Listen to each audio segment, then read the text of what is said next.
Hello my friends, John LaRuffa here with another Unbiased unboxing. And in this episode, we're going to take a look at Terracotta Army. All right, let's see what's inside. All right, folks, and as usual, please like and subscribe to my YouTube channel if you haven't done so already.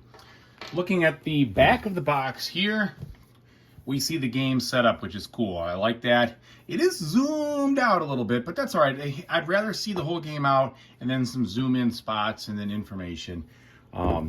So the other thing I noticed is that it says 2 to 4 players. So I was like, what in the world is going on here? I thought this was a solo mode.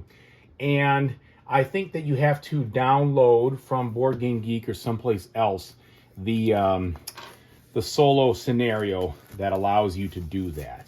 It is an official one. I saw that it had David Turczi's name on it, but I did I was taken aback because I thought this was actually, in the box and everything else. So we'll see. All right. Opening it up now. Nothing special as far as inside the box. We jump right to the rule book here. And it immediately strikes me as another, board and dice publication with the way they have the rules kind of spaced out, the good use of white space, the glossy paper, the large examples, so key concepts. It's going to be like learning one of those again, which is totally fine. My big hope, and I know I probably won't see it here, is that the solo mode is not too terribly difficult to grasp, given that there's not going to be any player aids or anything like that in the actual rule book, of course. So it's not too big. They do have a quick reference in the back. Hopefully that will be good enough to do the job. Going deeper now. We have, it looks like medium thin cardboard. All right. Yeah, it's on the medium thin side. No problem with that. Looks like we're going to have to punch out all those little guys for the money. Also no big deal. We have these different wheels, which are a prominent component in the game that will need to be attached to the game board, most likely. Yep. And a whole bunch of tiles. That's funny. A whole bunch of tiles with nothing on them. So that's interesting. All right. Looking at the game board proper now. It does have a hole for where the wheel is going to be punched in. And here we go. So this, obviously the main mechanics are wheel-based, but there's also this situation with how things get put into that graveyard. And that is kind of the new spatial component that this game is really pushing as far as a mechanic. Nothing on the back of the board.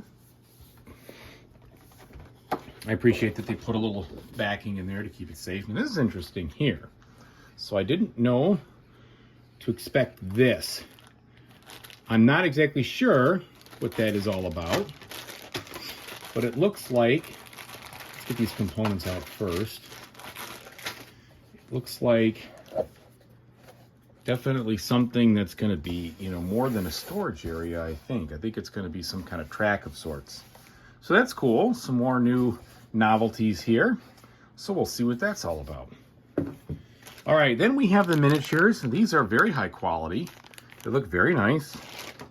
They are plastic, but they're rigid, so they don't look like they're going to bend all over the place. Those should do the trick, though.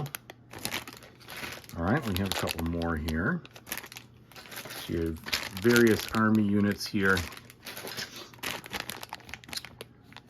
All right, so these, if anything, have a little bend on the spear. Everything else seems pretty solid. Okay, and then we have plastic components, most likely to denote player color for the army. Oops, one more army set here. We have some small little mini wooden meeples, some big usual size meeples, and a couple of other random things, and a half moon. Don't see a lot of those half discs that often. So anyway, that's what we've got component-wise. Very much looking forward to learning this one, giving it a whirl. Thanks so much for watching, everybody. I really appreciate it. Whatever you decide to do with Play in the future, hope you have a fantastic time doing it. Take it easy, everybody.